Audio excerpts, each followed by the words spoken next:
Americans are finally seeing some relief from record-high gas prices. But as they make plans for Independence Day weekend, many are still feeling pain at the pump. The national average price of gas dropped to $4.89 on June 27, according to data from AAA, after topping $5 for the first time. But the cost of a gallon of gas is still $1.80 higher than last June. Geopolitical instability has added to crude oil price volatility. At the end of May, the European Union announced it would ban around 90% of oil imports from Russia due to the war in Ukraine, and it continues to rattle crude oil markets and keep prices far above pre-pandemic levels. It's unclear when consumers will feel sustained relief at the pump, which is adding stress as they make summer plans. A Forbes Advisor poll found that the cost of travel, driven in part by gas prices, affects plans for 54% of summer vacationers. Motorists should be wary that while the decline could continue for the week ahead, any sudden jolts to supply could quickly cause a turnaround, and risk remains that when the peak of hurricane season arrives, we could see a super spike at the pump. Patrick DeHaan, head of petroleum analysis at GasBuddy, which tracks gas prices nationwide, said in a blog post.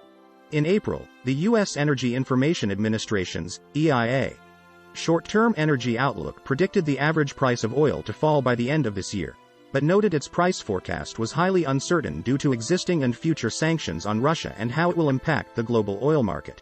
President Joe Biden's administration has authorized the largest release of oil from global oil reserves in history, but that action has not yet proved to push prices down toward pre-2022 levels.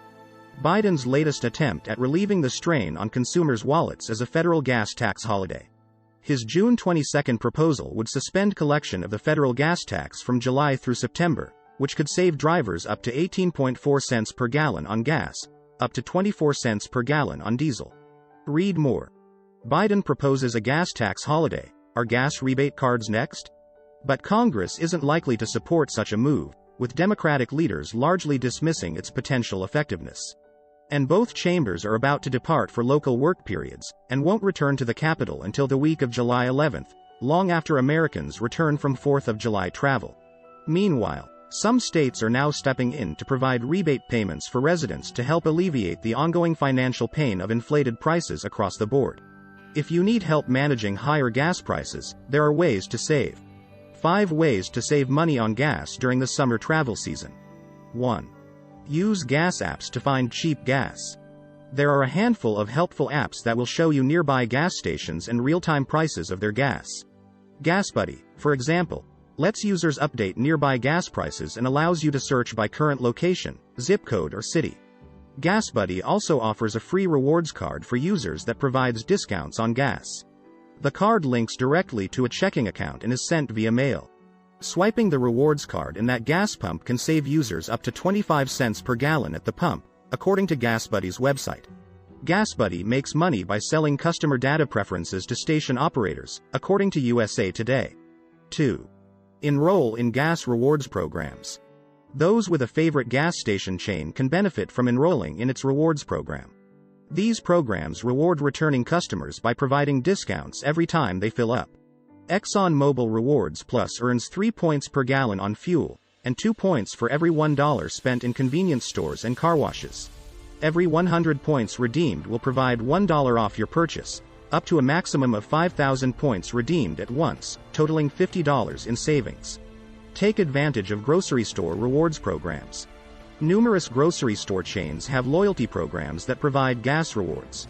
Kroger's Fuel Points program provides 1 fuel point for every $1 spent in Kroger stores. Purchasing gas at Kroger gas stations provides the best redemption value of up to 1,000 fuel points for $1 off per gallon. At participating Shell stations, 100 points can be redeemed for 10 cents off per gallon. How many fuel points can be earned each month? But they expire the last day of the month after they are earned, so be sure to use them each month to maximize your discount. 4. Buy gas with a rewards credit card. Responsible credit card usage can reap rewards at the gas pump. Some credit cards have specific spending categories with high percentage earning amounts, including gas. Be sure to pay off your credit card balance in full each month to avoid extra costs to cover interest. Check out our picks for the best credit cards for gas. 5. Fill up on Mondays.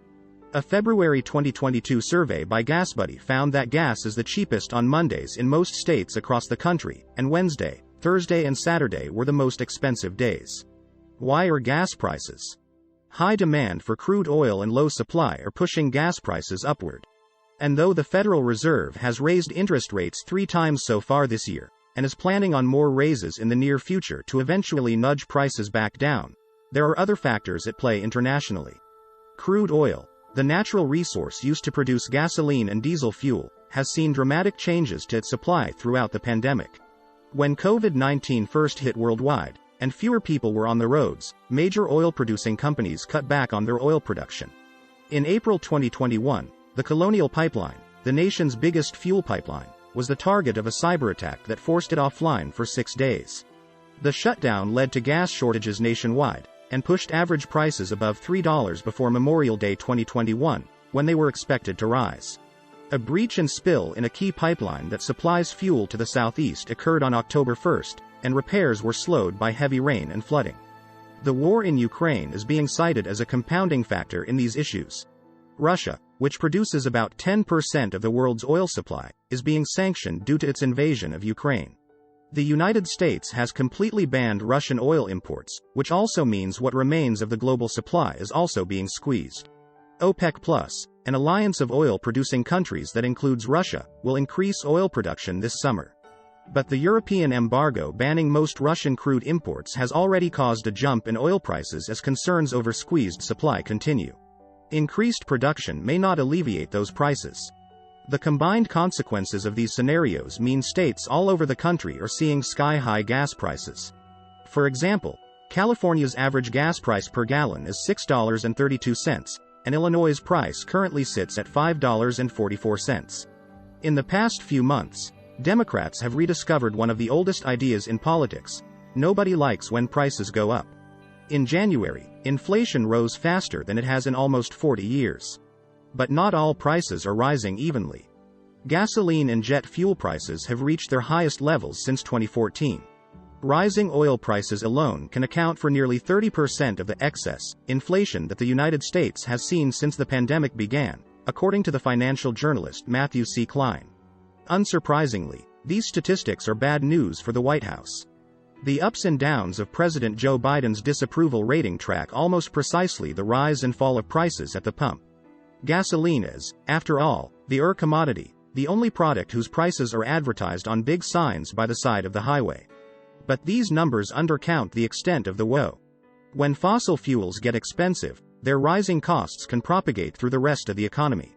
In the past few months, companies have complained that high oil and natural gas prices are raising the cost of shipping goods, because trucks, ships, and planes burn oil-derived fuels, packaging them, because plastic uses crude oil as a chemical feedstock, and even growing new food, because fertilizer is made with natural gas.